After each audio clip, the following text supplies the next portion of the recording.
Baik, perkenalkan nama saya Sri Sari. NIM saya 2171650069. Pada kesempatan kali ini, saya ingin membacakan rangkuman dari buku Pengantar Ilmu Hukum R. Suroso SH. Yang pertama di sini ada bab 1 mengenai pengertian tentang pengantar ilmu hukum sendiri.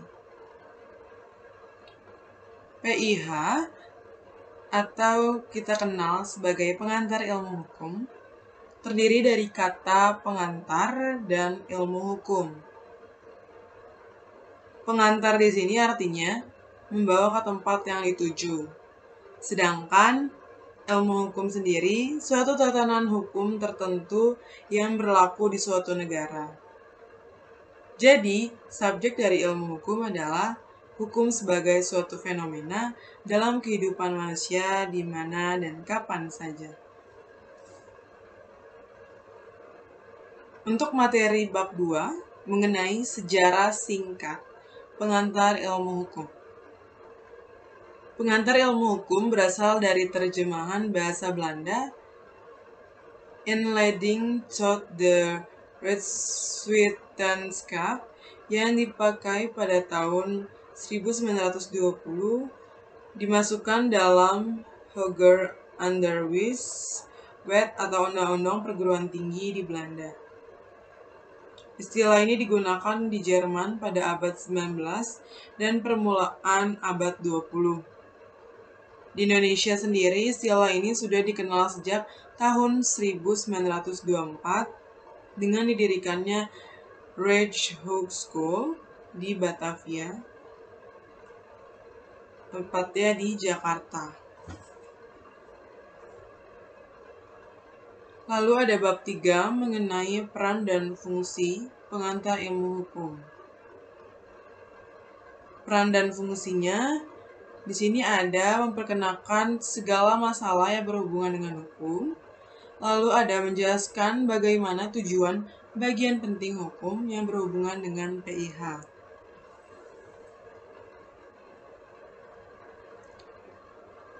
Dilanjut dengan bab 4 mengenai kedudukan PIH di antara ilmu sosial lainnya. Ilmu hukum termasuk ilmu sosial yang objek pendidikannya adalah tingkah laku manusia dan masyarakat dalam berbentuk yang dipelajari khususnya tentang kaidah-kaidah kehidupan, mana yang harusnya dan mana yang dilarang untuk dilakukan di lingkungan masyarakat. Bab 5 mengenai metode pendekatan dalam mempelajari pengantar ilmu hukum. Apa aja itu metodenya? Yang pertama, sebagai sarana memperkenalkan ilmu hukum. Lalu yang kedua, mempelajari dari segi ilmiah secara sentral maupun universal.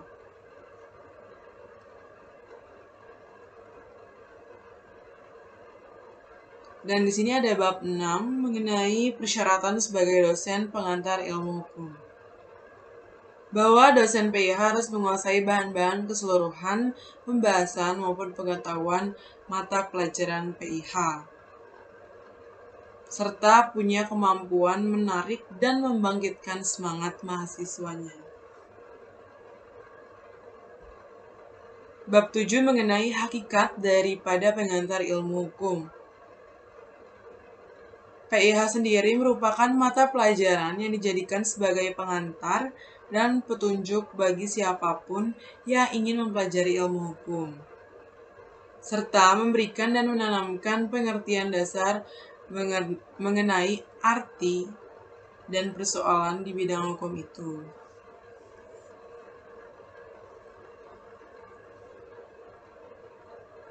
Bab 8 di sini mengenai ruang lingkup pembahasan oleh pengantar ilmu hukum.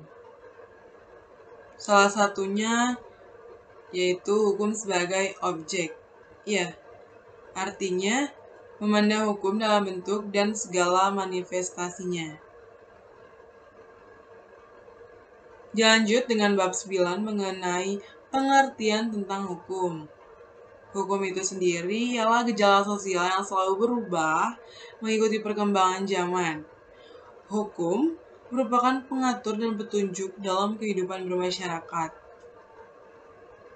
Hukum juga sesuai dengan situasi dan kondisi masyarakat sendiri, serta selalu dipengaruhi oleh kebiasaan, adat, kesusilaan, kebudayaan, dan sebagainya. Bab 10 mengenai hukum terdapat di mana saja. Ya, para ahli, yaitu Apeldoorn, mengemukakan bahwa hukum terdapat di seluruh dunia. Hukum juga dianggap modern, ditunjukkan pada masyarakat yang beradab. Hukum dapat berlaku untuk siapa saja dan di mana saja. Tujuannya untuk mengatur kepentingan manusia, baik yang belum lahir maupun yang sudah mati. Bab 11, peran dan fungsi hukum. Untuk perannya sendiri di sini, selama ada masyarakat, sudah pasti ada hukum. Hukum ada di mana dan kapan saja. Dari masyarakat primitif, kuno sampai sekarang ini. Terdapat hukum ya. Maka dari itu, hukum berperan sangat penting dalam masyarakat. Sedangkan fungsinya itu untuk menertibkan dan mengatur pergaulan dan masyarakat serta menyelesaikan masalah yang timbul. Bab 12 mengenai tujuan hukum. Tujuan hukum itu sendiri ialah kedamaian, keadilan, kepentingan, dan sebagainya yang menunjukkan gejala masyarakat. Bab 13 di sini ada hukum ditaati orang. Ya. Orang menaati hukum karena orang merasakan bahwa peraturan dirasakan sebagai hukum. Lalu dilanjut ke bab 14. Ya, kodifikasi dan perkembangan hukum. Apa itu kodifikasi? Kodifikasi ialah pembukuan hukum dalam suatu himpunan undang-undang dalam materi yang sama. Perkembangan kodifikasi hukum juga sebagai seluruh permasalahan hukum sudah tertampung dalam suatu undang-undang nasional. Bab 15 di sini ada aliran-aliran hukum. Salah satunya di sini ada aliran legisme. Apa itu aliran legisme? Aliran ini berpendapat bahwa satu-satunya sumber hukum ialah undang-undang, bahwa di luar undang-undang itu tidak ada hukum. Bab 16 terbentuknya hukum. Hukum itu terbentuk dimulai dari kebiasaan yang mudah dirasakan sebagai kewajiban untuk bersikap tindak yang demikian, dan kemudian mendapatkan sanksi apabila tidak melaksanakan yang telah ditentukan oleh kebiasaan tersebut. Lanjut, bab 17 ada penafsiran hukum. Penafsiran ialah mencari dan menetapkan pengertian atas dalil-dalil yang tercantum dalam UU sesuai dengan yang dikehendaki serta yang dimaksud oleh pembuat undang-undang itu sendiri. Bab 18 mengenai pengisian kekosongan hukum. Jika hakim menambah peraturan perundang-undangan, berarti bahwa hakim mengisi kekosongan dalam sistem hukum formil dari tata hukum yang berlaku. Bab 19 dengan topik sumber-sumber hukum. Apa itu sumber hukum? Sumber hukum segala sesuatu yang menimbulkan aturan-aturan yang mengikat dan memaksa, sehingga apabila aturan itu dilanggar akan menimbulkan sanksi yang tegas dan nyata bagi pelanggarnya. Bab 20 mengenai penggolongan dan klasifikasi hukum. Di sini ada contohnya berupa sumber dan bentuk yang terdiri dari hukum tertulis dan tidak tertulis. Kalau hukum tertulis ialah contohnya hukum undang-undang, persetujuan, dan hukum traktat. Kalau hukum yang tidak tertulis, contohnya hukum kebiasaan serta hukum adat. Lanjut ke bab 21 mengenai kaidah hukum serta kaidah sosial. Kaidah hukum itu ialah serangkaian tata kelakuan yang ada dalam masyarakat dengan memberikan ciri nilai sosial dan norma sosial agar konflik maupun disintegrasi dapat dihindari oleh siapapun, tanpa adanya kecemburuan yang ada. Sedangkan kaidah sosial ialah serangkaian patokan ataupun pedoman untuk berperilaku atau bersikap sesuai dengan kehidupan yang ada di masyarakat. Bab 22, di sini ada subjek hukum. Subjek hukum ialah setiap orang yang memiliki kewenangan dan mempunyai hak serta kewajiban itu akan menimbulkan wewenang hukum. Wewenang di sini ialah subjek dari hak dan kewajiban. Dilanjut dengan bab 23 ada objek hukum. Objek ialah segala sesuatu yang bermanfaat bagi subjek hukum dan dapat menjadi objek dalam suatu hubungan hukum. Objek hukum itu berupa benda, barang, ataupun hak yang dapat dimiliki dan bernilai ekonomis.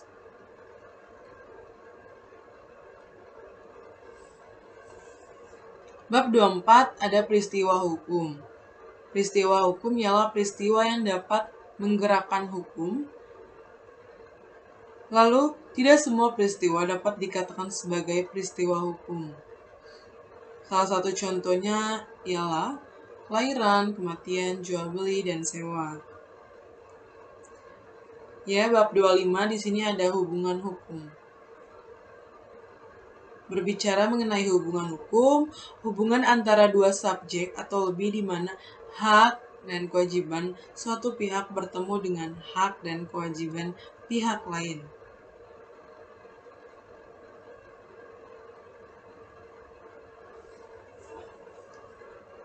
Next, bab 26 mengenai hak. Ya, hak ialah kewenangan, kekuasaan untuk berbuat sesuatu karena telah ditentukan oleh undang-undang.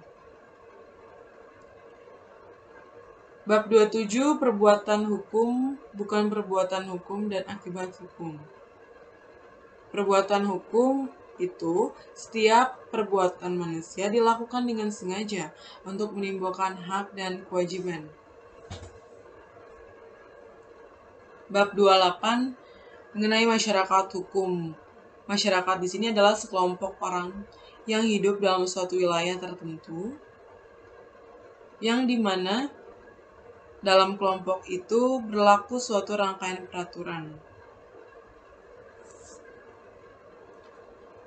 Bab 29 mengenai antropologi. Antropologi adalah suatu cabang ilmu pengetahuan yang mempelajari pola-pola sengketa dan penyelesaian pada masyarakat sederhana. Bab 30 sosiologi hukum. Sosiologi hukum yaitu suatu cabang ilmu pengetahuan yang secara empiris dan analitis mempelajari hubungan timbal balik antara hukum sebagai gejala sosial dan gejala sosial lainnya. Bab 31 di sini mengenai psikologi hukum. Psikologi di sini adalah suatu cabang pengetahuan yang mempelajari hukum sebagai suatu perwujudan dari perkembangan jiwa manusia. Psikologi adalah ilmu pengetahuan tentang perilaku manusia. Maka dalam kaitannya dengan studi hukum, psikologi akan melihat hukum sebagai salah satu dari pencerminan perilaku manusia. Dan yang terakhir, bab 32 mengenai sejarah hukum itu sendiri. Sejarah hukum ialah salah satu bidang studi hukum yang mempelajari perkembangan serta asal-usul sistem hukum dalam suatu masyarakat tertentu, serta memperbandingkan antara hukum yang berbeda karena dibatasi oleh perbedaan waktu. Baik, itu dia sekilas rangkuman dari saya. Sekian dan terima kasih.